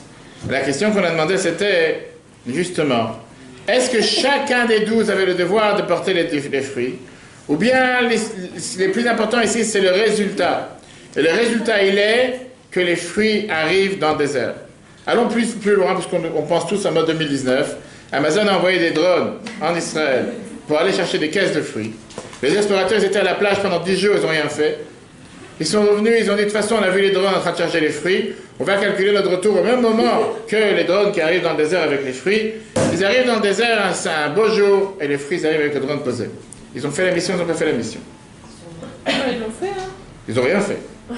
Qu'est-ce qu'ils ont fait? Les fruits sont là. C'est ça que je te demandais tout à l'heure. Est-ce que la mitzvah, elle est que les fruits doivent arriver, peu importe si c'est Chronopost, UPS ou par un drone? L'essentiel, c'est qu'il y a des fruits qui arrivent. Ou bien non, c'est à vous de faire la mitzvah. Et comme elle a dit tout à l'heure, si ce n'est pas elle qui l'a fait, elle sent que la mitzvah n'a pas été faite. Il y a les deux. Il y a une mitzvah, il y a une intention collective quand Dieu l'a créé ce monde. Ça, c'est général. Bravo. Et après, il y a le travail individuel que chacun sa propre. Ça, c'est général. Moi, je te demande par rapport à ce projet que Moshe a demandé. Vitrazaktem ou le kartem et prière, prenez-moi des fruits de la terre. Est-ce qu'il a dit, il veut que toi, qui s'appelle avec tel et tel nom, il a cité chaque nom, vous avez le devoir de le faire? Ou bien il a dit, je voudrais avoir des fruits d'Israël ici? Non, là, c'est le résultat, c'est les fruits. Pour d'autres missions, et moi, je n'aurais pas dit que c'est le résultat, c'est le moyen. Ok, regardons le 6. Et ça, c'est la base justement de différence qu'il y a entre l'approche talmudique et l'approche de Rashi. Regardez, très riche. Regardez comment la Bible écrit ça. Selon le Talmud, la mission portait sur le résultat. Bravo à toi. Selon Rashi, l'acte même incombait à chacun d'eux. L'avis du Talmud correspond à la première approche. Leur mission était axée sur le résultat, que les fruits soient apportés. De quelque façon que ce soit, à Moshe aux enfants d'Israël. Envoie des drones d'Amazon, ramène les fruits, la mitzvah est accomplie, tu as fait exactement ce qu'il fallait faire. L'acte de la prise des fruits importe peu. On n'en a absolument rien à faire si c'est toi qui as mis la main à la pâte, comme on dit. L'essentiel, c'est que les fruits sont là. Qui les a amenés? Ça ne me dérange pas. Que ce soit des ânes, que ce soit des chameaux. Quel j'en ai à faire? Les fruits sont revenus. Merci. Cela permet de comprendre les deux explications du Talmud. Selon l'avis de Rashi, par contre, l'acte de la prise des fruits est une obligation personnelle, incombant à chacun des 12 explorateurs. C'est pourquoi Rashi ne cite pas la première explication du Talmud, parce qu'ils étaient importants. Parce que Rashi tient que je ne suis pas d'accord avec l'idée de dire le plus important, c'est qu'Amazon est venu avec ses drones à livrer les fruits. Rashi tient que c'est un devoir de chacun de le faire. Et si chacun ne l'a pas fait, la mission n'a pas été faite. Parce qu'à part le fait que je cherche à avoir des fruits, je cherche à faire en sorte que chacun fasse la mitzvah. Ça, c'est la différence qu'il y a entre les deux. Maintenant, on va comprendre, si vous vous rappelez la question qu'on a demandée, d'où Rashi sait qu'ils avaient un mauvais plan. D'où il a détecté au départ, alors qu'ils ne sont pas encore revenus, qu'ils avaient un plan de vouloir calomnier la terre d'Israël. Regardons la suite. Le problème d'une mauvaise intention associée à un bon acte. L'acte était bon. Prendre les fruits, c'était quelque chose de bien, mais l'intention était mauvaise. Le risque de contribuer à le faire repoussa la mission de Moshe. Selon Rashi, l'acte de l'apport des fruits était mis en scène par les explorateurs pour faire croire aux enfants d'Israël que la mission de Moshe d'apporter des fruits fut bien réalisée. Cependant, les explorateurs avaient une intention cachée. En disant un peu de vérité, cela validerait le mensonge d'affirmer que le peuple de ce pays est aussi monstrueux que ses fruits. C'est pourquoi Yoshua et Caleb ne purent rien prendre, étant donné qu'il y avait là un acte positif, mais associé à une intention négative. Et ça, c'est toute la différence. Le fait de participer à cet acte aurait contribué à la réalisation du complot. Or, le fait de contribuer à une faute repousse la mission de Moshe. Et là, on va par rapport à ce qu'elle a dit tout à l'heure, je pense. Comme quoi, l'action en soi avait l'air d'être une action noble. Prendre des fruits, c'était quelque chose de bien. Mais Yoshua et Caleb, ils savaient très bien, ils faisaient partie de la bande. Ils savaient quel était le complot ici. Ils savaient que l'intention n'était pas juste de ramener des fruits pour glorifier la terre d'Israël. Ils savaient que ramener des fruits ici, c'était pour attaquer, pour abaisser la terre d'Israël. Et donc, ils se sont, en disant, comme on l'a vu tout à l'heure, de la même manière que les fruits sont bizarres, son peuple aussi, il est bizarre. Et automatiquement, Yoshua et Caleb, ils se sont dit, si c'est comme ça, je vais participer à ce plan. C'est pas qu'ils ont décidé de leur propre gré de vouloir démissionner de la mission. Non. Ils ont dit, il n'y a pas de mission ici. Le but, pourquoi on t'a envoyé ici, c'est de rapporter du bien, pas de rapporter du mal. Parce qu'encore une fois, on perd le fil en oubliant quel était le but ici, pourquoi ils sont partis. C'est pas qu'ils avaient un doute, est-ce qu'on va pouvoir arriver? Le devoir était qu'on avance vers Israël, c'est pour ça qu'on est sorti d'Égypte. Sauf qu'avant d'aller, on voulait savoir par quel moyen on va aller. Donc le débat depuis le départ n'était pas est-ce qu'on va pouvoir. Le débat depuis le départ était on va y aller, on veut savoir comment y aller. Eux ils reviennent avec la conclusion qu'on ne va pas pouvoir. Qui t'a demandé de donner ton avis? Personne t'a demandé de dire ce que tu penses. De toutes les façons, on y va. On voulait savoir comment y aller. Ça, c'est la seule différence. Je ne vois pas encore ça s'arrêter. À quoi? La mission de Moshe était de ramener des fruits. Après, c'est pas fait. La mission de Moshe était de ramener des fruits pour quel but? Ah, donc maintenant, c'est le résultat qui vient. C'est 100%, c'est ce qu'on vient de voir. Les deux. Pourquoi Moshe voulait des fruits? Il n'avait pas de fruits dans le désert, il avait besoin d'avoir des pommes et des oranges. Qu'est-ce qu'il cherchait avec ces fruits? Qu'est-ce qu'il cherchait avec ces fruits? C'est pas juste ramener des fruits bêtement. Il cherchait ici un but. Je te demandais d'aller faire les courses pour quoi? Pour pouvoir avoir à manger ce soir. Pas pour aller faire les courses pour faire les courses. Et que tu me dis, j'ai fait les courses, je les ai laissées dans le magasin. Tu seras livré dans 10 jours. Qu'est-ce que j'ai gagné de faire tes courses? Le but pourquoi je te demandais de faire les courses, c'est pour pouvoir manger ce soir. Pas pour juste faire les courses ce soir. Si le but c'est pour faire les courses, pour pouvoir manger ce soir, si tu n'as pas ramené les courses ce soir, tu n'as rien fait. Dis pas, j'ai fait, mais je les ai laissées là-bas. Quoi ça sert? Le but, pourquoi tu es parti faire les courses? Il y a un but, c'est pas juste parce que je voulais te fatiguer d'aller faire les courses. Non, je voulais que tu fasses les courses pour pouvoir manger ce soir. Le jour où tu n'as pas ramené les courses ce soir, même si tu les as fait, c'est comme si tu n'as rien fait. C'est-à-dire, l'essentiel, j'ai fait la moitié. À quoi ça sert ce que tu as fait? Au final, les gens ce soir à la maison, ils n'ont pas quoi manger. Toi, tu dis non, au moins tu as fait les courses. Bah, tout à l'heure, vous avez pris l'exemple de la femme qui a arrêté son plat. Elle a quand même travaillé pendant plusieurs heures pour faire son plat. J'ai dit qu'elle n'a pas travaillé? Ça ne remet pas en cause. J'ai dit qu'elle n'a pas travaillé, c'est bon. Prends juste cet exemple. Est-ce que j'ai dit qu'elle n'a pas travaillé? Non. Travailler, elle a travaillé. Très bien, mais ton mari, il a quoi manger ce soir? Non. Non, il n'a pas quoi manger. Le plat, il a tourné. Ou bien le plat, il est mal sorti, le plat, il est cru. Tu as pu travailler 10 heures, je n'enlève pas la fatigue, j'enlève pas la récompense de la fatigue, j'enlève pas l'appréciation, j'enlève pas l'admiration. Ça a 100% raison sur tout ça. Mais la finalité, elle est quoi? Tu as quoi manger ce soir à table, oui ou non? Tu n'as pas quoi manger. Tu as pu travailler 5 heures, le manger, il n'est pas là. Tu as pu avoir la meilleure bonne intention, mais le résultat, il n'est pas là. De l'autre côté, avoir que des bonnes intentions, c'est zéro aussi. Quoi, la Torah a privilégié le résultat à l'intention? On n'a pas arrivé à la fin. Je demande une question. On a vu ça une fois dans un autre débat. Deux juifs. Un juif qui est en Espagne pour Pessah et qui a décidé de s'enfuir, de partir un peu, je ne sais pas, prendre le soleil, parce que 40 degrés à Paris, ça ne suffit pas. Il a dit qu'il va y avoir 50 degrés à Barcelone, on va savoir où. Et il est arrivé le soir de Pessah, il n'a pas envie de manger de la matzah. Ça lui prend la tête. C'est des matzahs brûlés, comme les gens me disent en Seine-et-Marne des fois. Moi, je préfère la matzah carrée, elle est blanche. Vous me donnez de la matzah brûlée, cassée, ça a un mauvais goût, je ne digère pas. Va savoir tous les 1001 raisons pourquoi j'en ai pas envie. Arrive le soir de Pessah, il dit, cette année, je ne mangerai pas de matzah. Sans gluten, je vais tout faire pour en manger. Vient en plein seder dans l'hôtel qui a été organisé. Il y a une bande de mafias, une bande de voyous qui rentrent et qui disent, celui qui ne mange pas la matzah, on le massacre ce soir. Pas le choix, le pauvre, qu'est-ce que je te dis? Il a décidé qu'il ne mangerait pas de matzah cette année. Il n'a pas envie de manger, il a peur pour sa vie. Et c'est une bande de voyous qui sont là d'ici, si tu ne manges pas la matzah, on te massacre ce soir. Il n'a pas le choix, il prend la matzah, il est presque prêt à vomir. Mais il mange la matzah parce qu'il se dit, si jamais je ne vais pas manger la matzah, c'est ce qui va m'arriver. À côté de ça, tu as un juif qui est à Auschwitz, dans une baraque. Il a risqué sa vie pendant 6 mois pour pouvoir avoir de la farine et de l'eau pour faire la matzah. Il s'est presque tué pour pouvoir avoir ces 50 grammes de farine ou 100 grammes pour que le soir de Pessah, il a sa matzah. Finalement, il réussit à avoir des pistons avec des gardes SS. Tout ce qu'il peut pour qu'il lui laisse un morceau de feu, pour qu'il puisse faire une matzah, une demi-matzah, quelque chose pour avoir la table de Seder. Le matin, la veille de Pessah, un garde l'a rapporté sur lui, a dit qu'il a caché une matzah. On vient, on lui demande de donner la matzah et devant lui on l'écrase, on la met à la poubelle. Arrive le soir de Pessah, il est assis à sa table, il a un papier sur lequel il a écrit Maror, Zroa, Matzah, Karpas, Charoset, et dit à Dieu, mon cher Dieu, je suis ici dans une baraque, je risque ma vie tous les jours, j'ai tout fait pour pouvoir faire ce que tu m'as demandé de faire, malheureusement je n'ai pas cette chance. Je te demande de considérer ces papiers que je viens de dessiner comme si j'avais fait le meilleur Seder de Pessah ce soir. Qui a fait la mitzvah qu'il n'a pas fait? Peut-être plus personne là. Hein? Le premier, il a fait.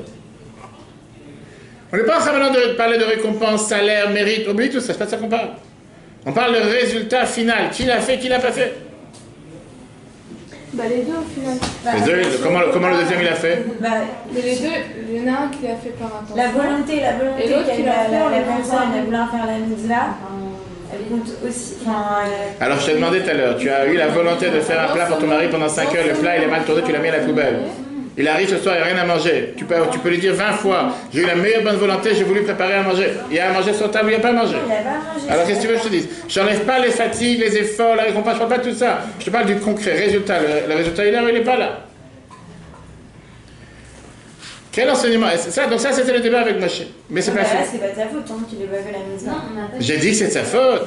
Puis encore une fois, il aura le même mérite, il aura la même récompense, il aura le même gloire.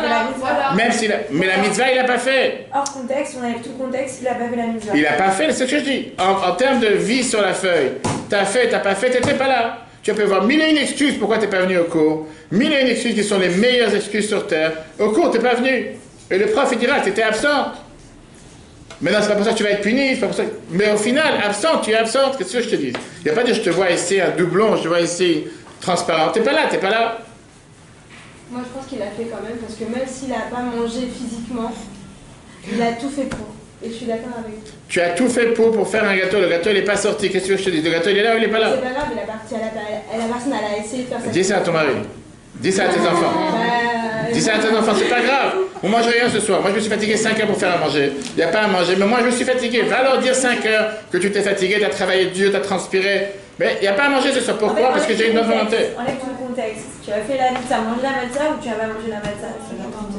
Enlève tout le contexte. Hein? Tu n'as pas fait la mitzvah. C'est tout. Mais là, c'est pas pour autant que la personne, elle est punie. On ne parle pas de tout ça. D'accord? Quel est le résultat de tout ça? Quand on fait une mitzvah, est-ce qu'on doit avoir l'attention ou l'action? Ou les deux? Est-ce que l'importance, c'est d'abord l'action? Ou l'importance, c'est d'abord l'attention? Moi, je pense que une mauvaise intention peut conduire à la faute. Dans le sens où si tout est fait de mauvais cœur, si tout est fait... je sais pas comment... Mais ça peut amener à de mauvais Alors, je vais te dire une phrase que Rambam dit qu'il n'est pas d'accord avec toi. Maïmonide dit la fameuse phrase « Mitor shelo lishma ba lishma ». On en a parlé une fois de ça. Qu'à force de faire les choses pas attentionnées, tu finiras par les faire attentionner. Et le rabbi disait à plusieurs personnes qui veut dire quoi? C'est vrai qu'au départ, tu veux faire une mitzvah, tu sens pas forcément que tu as envie de le faire. Tu peux ouvrir la porte, peut-être, il n'y a personne de l'autre côté. Ça peut marcher aussi sur le fait que si la personne a essayé de faire bien les choses mais qu'elle n'arrive pas à faire bien, c'est-à-dire qu'en reprenant à chaque fois, c'est-à-dire que ça compte comme une mitzvah, parce que la prochaine fois, peut-être qu'elle le fera bien. C'est clair. T'as mis 3 heures. T'as mis 3 heures. Avec Timothy parce qu'elle a donné la tzedaka parce qu'elle est avare, par exemple. La personne a reçu l'argent. La personne a de quoi manger ce soir. Ouais, mais en attendant, il s'est fait maudire par la personne qui lui a donné l'argent. Tu penses que ça vaut quelque chose qu'il a maudit? Il peut le maudire toute la journée, que ça fait quelque chose. La personne, elle a mangé. C'est une faute. Alors il aura une faute parce qu'il a maudit. Mais l'argent, l'autre, il a mangé. Bah oui, mais alors si la mitzvah, c'est une autre faute. Tu as mis 3 heures pour te maquiller aujourd'hui.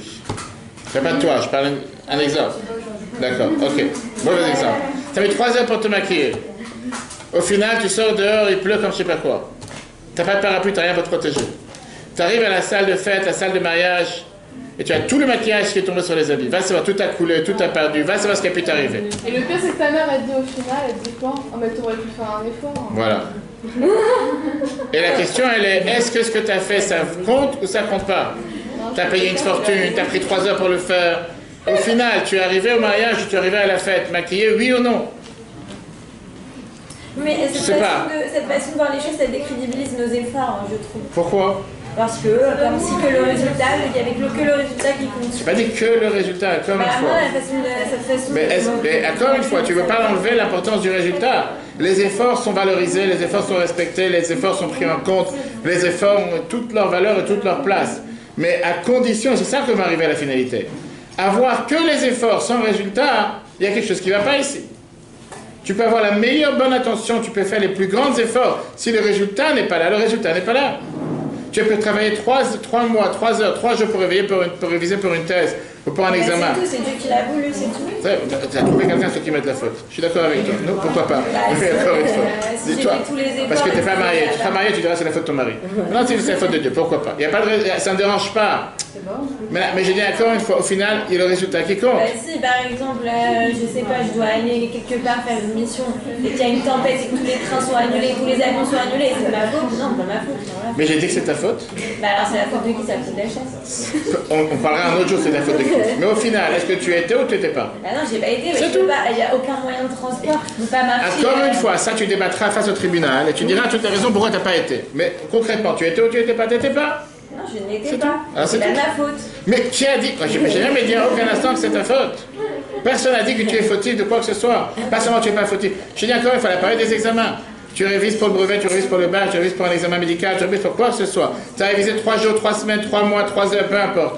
Tu t'es tué pour réviser et au final, tu as une note qui ne t'attendait pas du tout. Qu'est-ce que tu vas dire au prof? Comme ça fait 3 mois, je révise jour et nuit, je dors pas la nuit, je dors pas le jour, je mange pas. Hein. Malgré que j'ai seulement un 20 sur 100, je te demande de me donner un 80 sur 100. Pourquoi? Parce qu'au final, j'ai fait beaucoup d'efforts. Alors il est sympa, il va te dire, au lieu de donner un 20, je donnais un 30, je donnais un 40, je donnais une deuxième chance.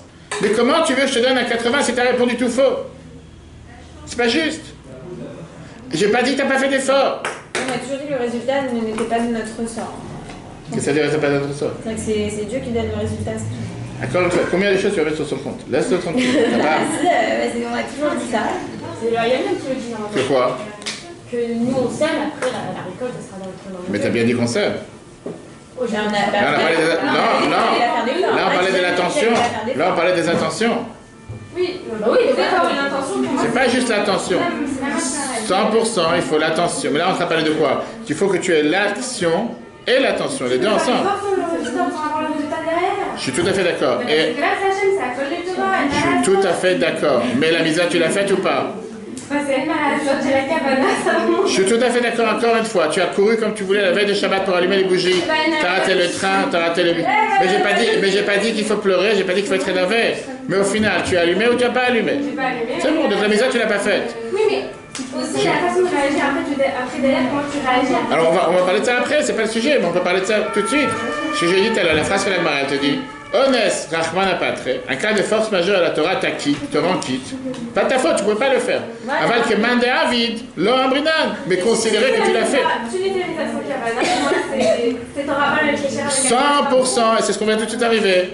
C'est l'un comme l'autre, on ne peut pas faire l'un ou l'autre. Je suis tout à fait d'accord, il faut les deux. Il faut les deux. Mais je suis tout à fait d'accord, il faut les deux. Regarde tout de suite ce qu'on va voir. Regardez le 8. L'importance de l'action et de l'intention dans le service divin. Alors, juste une chose à la misère qui peut amener à une avéra? Oui, 100%. Malheureusement, ça existe tous les jours. Des gens... Il faut les deux, tout à fait. C'est ce qu'on va tout de suite voir. C'est ce qu'on va tout de suite voir. Ce problème est quoi? Le problème n'est que pas tous les jours. Et c'est ce que j'arrive. Le problème, il est que pas tous les jours, tu as la possibilité d'avoir les deux. Alors, dans le cas où tu ne peux pas avoir les deux, focalise-toi sur l'action. On va tout de suite voir. L'idéal, bien sûr, c'est d'avoir les deux. Mais pas tous les jours tu es en mesure de pouvoir faire les deux. Si je n'ai pas la possibilité aujourd'hui de prier, de me consacrer dans la prière, de mettre les tefilin pendant une demi-heure, mais au moins les tefilin, fais la mitzvah des tefilin aujourd'hui, même si c'est 2 minutes, le schéma et la bracha, pour les heures. pour le faire n'importe quelle autre mitzvah qui peut exister. Au moins, il a fait la mitzvah. Il n'a pas fait de la meilleure manière, il n'a pas fait de la plus belle manière, mais il a fait la mitzvah. Que de ne pas le faire, et ça, c'est le risque. Et vraiment, le risque qui est grave avec beaucoup de personnes, c'est qu'ils te disent, puisque je ne me sens pas à l'aise pour pouvoir prier, puisque je ne suis pas en forme, puisque j'ai la tête qui tourne, on va savoir, je préfère ne pas prier que de prier en bâclant la prière ou en priant en 2 minutes. C'est faux. Alors ok, on va prendre un cas par exemple. Il y a quelqu'un qui va aller le matin. Elle a parlé le bon mot, elle a dit qu'il n'y a pas la clim. C'est exactement la même chose. Ici, il y a la clim pour dire qu'il y a une clim. Parlons clair. La clim, elle est là pour dire qu'il y a une clim. Concrètement, il n'y a pas de clim. Alors qu'est-ce qui compte? Dire qu'il y a la clim ou c'est le résultat qui compte? Le pire, c'est pas il fait froid. C'est exactement le même débat. Est-ce que tu dis, le fait qu'il y a une clim, elle est là, ah, peu importe s'il fait chaud, mais il y a la clim, ou bien ce qui compte, c'est le résultat. Est-ce qu'il fait chaud ou il fait froid? Il fait chaud, ça veut dire qu'il n'y a pas de clim. Qu'est-ce que tu dis? Non, là, c'est le résultat qui compte. Ça veut dire qu'il y a la clim ou ça veut dire qu'il n'y a pas la clim? Ça veut dire qu'il n'y a pas. Tu peux avoir 10 clims qui sont en train d'envoyer de l'air. Il n'y a pas. Maintenant, juste pour une chose, juste pour clarifier une petite chose, c'est que, par exemple, il y a un homme qui s'apprend son le matin, il était à l'hôtel, il s'est levé, il avait arrivé à 10h, il s'est levé à 9h pour lever, on va dire, voilà. Et il y a celui qui s'est levé à 6h, qui s'est levé au net, qui s'est privé de son petit-déj, qui l'a fait avec Mignane, qui a fait tout charité avec Mignane, qui a fait revenu. Alors maintenant, il vient après, il vient qui est celui qui n'a pas fait Mignane et ça, qui a juste pris son petit-déj et qui a été à l'aéroport. Et ben il a fait, on va dire, il y a quelqu'un qui l'a pris, et on va faire la mise à l'étudier, nanana. Et celui qui s'est levé honnête, qui s'est privé de son petit déjeuner, donc maintenant c'est qui a le plus de mérite? T'as pas lu Pirkei Avot? Pirkei Avot, chapitre de Maxime de nos pères, chapitre 2, qu'on n'est pas là pour juger mitzvah kala que bachamura. On n'est pas là pour connaître la valeur des mitzvot et l'importance de c'est ni moi ni toi qu'on peut juger. Est-ce que pour telle personne cette mitzvah est plus belle ou moins belle? Il n'y a que Dieu qui connaît la valeur des mitzvot. Tu peux avoir, une seconde, je te réponds. Tu peux avoir quelqu'un qui a fait, mais seconde, je termine. Tu peux avoir quelqu'un qui a fait tout ce que tu as dit depuis net 6 heures, ce que tu veux, et qu'aux yeux de Dieu ça vaut rien. Et tu peux avoir une personne. Je ne peux pas savoir, je ne connais pas la valeur des mitzvot.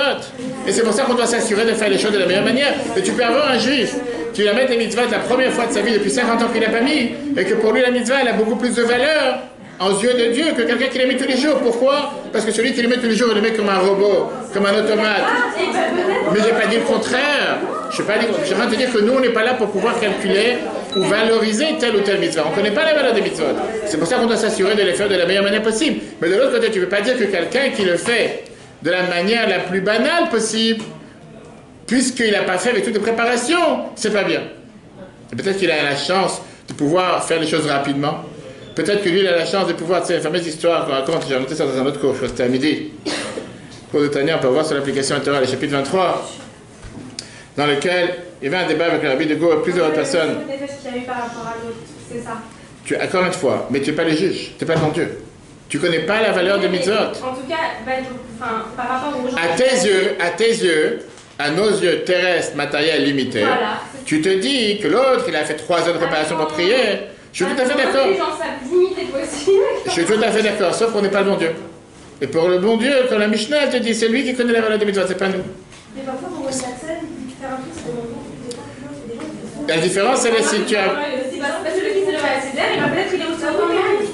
Ok, et viens, on termine le dernier point, après je te réponds. Rappelle-moi 2 histoires. Dernier point. Chers amis, dernier point. Du coup, ça ne doit pas, c'est plus un automatisme. Alors, celui qui n'a pas l'habitude et qui ne va pas me prendre le temps, même si c'est après et tout. Non, mais s'il l'a fait en 2 minutes, s'il a jugé ses déjeuners, c'est plus tard, il a pas jugé les autres. Mais on ne peut pas juger les autres. Rappelez-moi après. Alors, rappelez-moi après qu'on termine le live, je raconte des histoires. D'accord? On avance. Dernier point. Regardez comment la Bible écrit ça. Quel enseignement on apprend d'ici?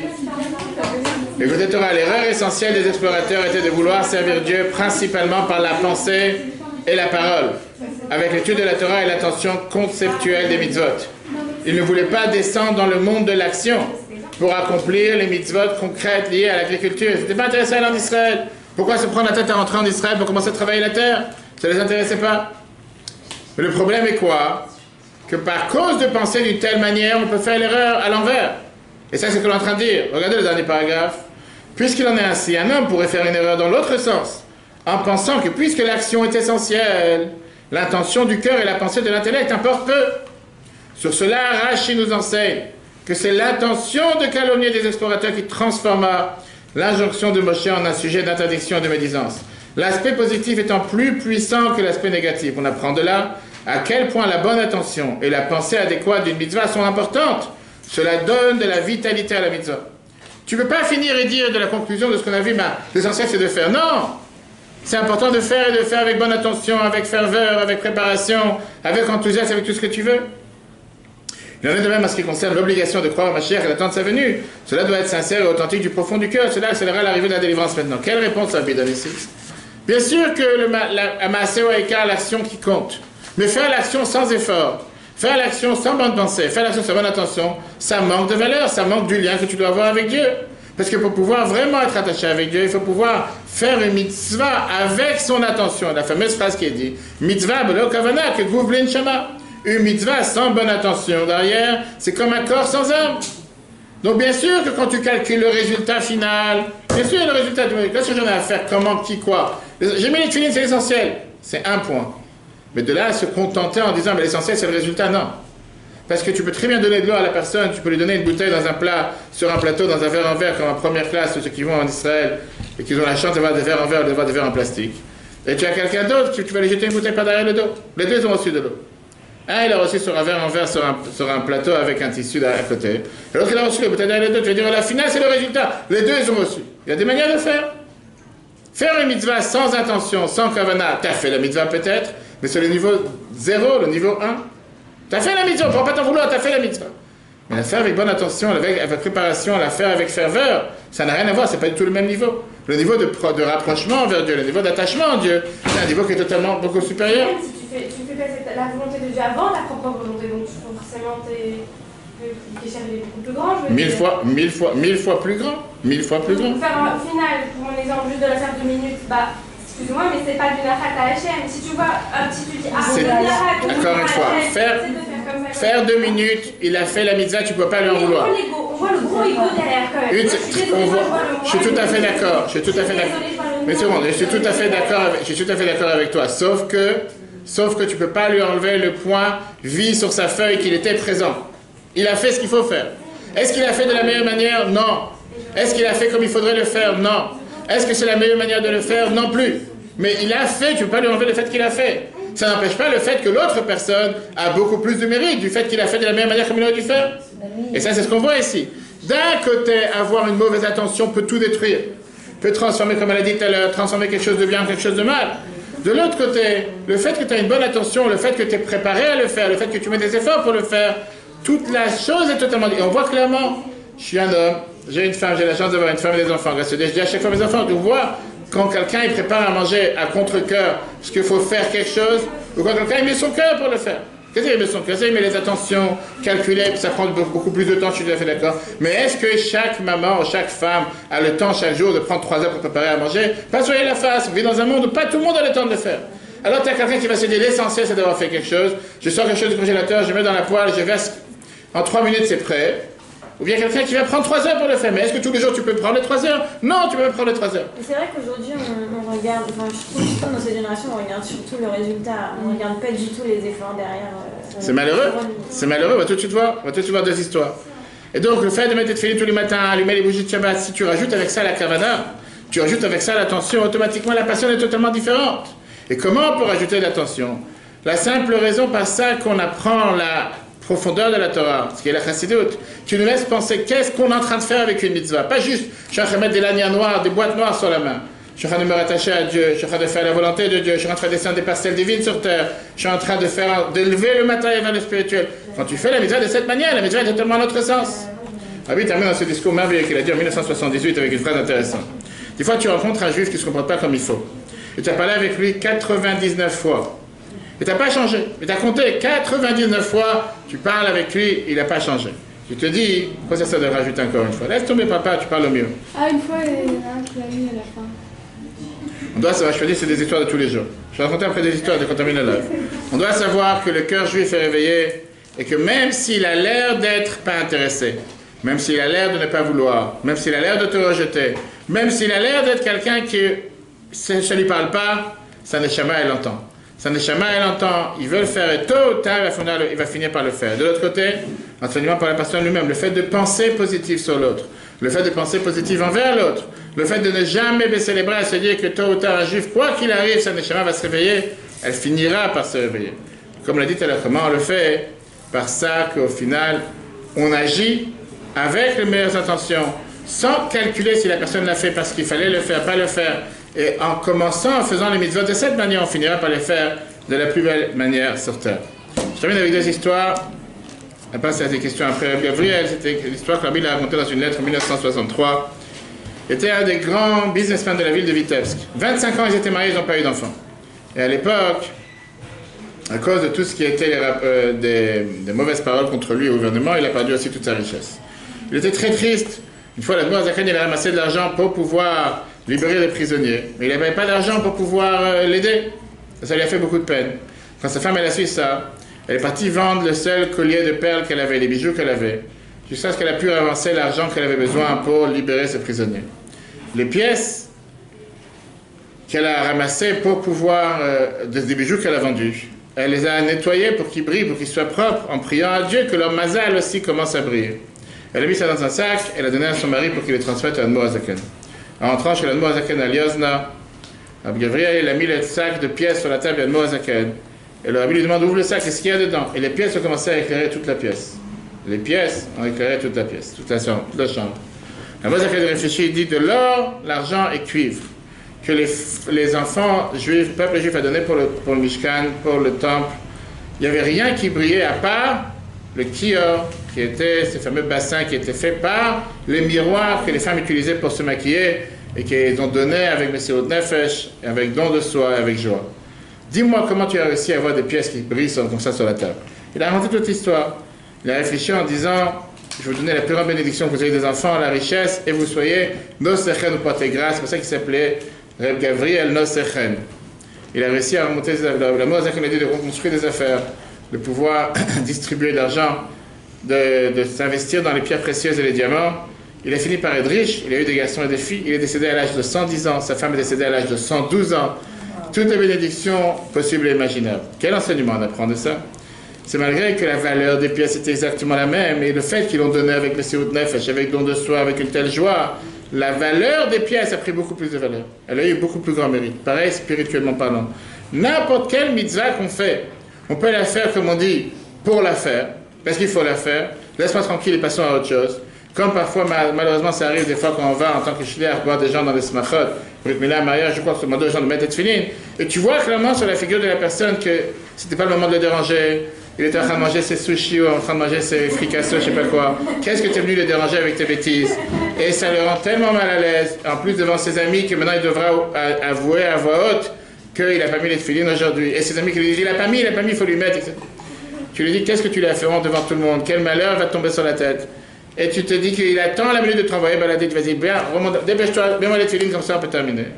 Au final, tu dis tu sais quoi? Un juif il a fait une mitzvah? Ben non, elle a fait une mitzvah. Ou quelqu'un qui va, comme elle a dit tout à l'heure, se préparer en avance.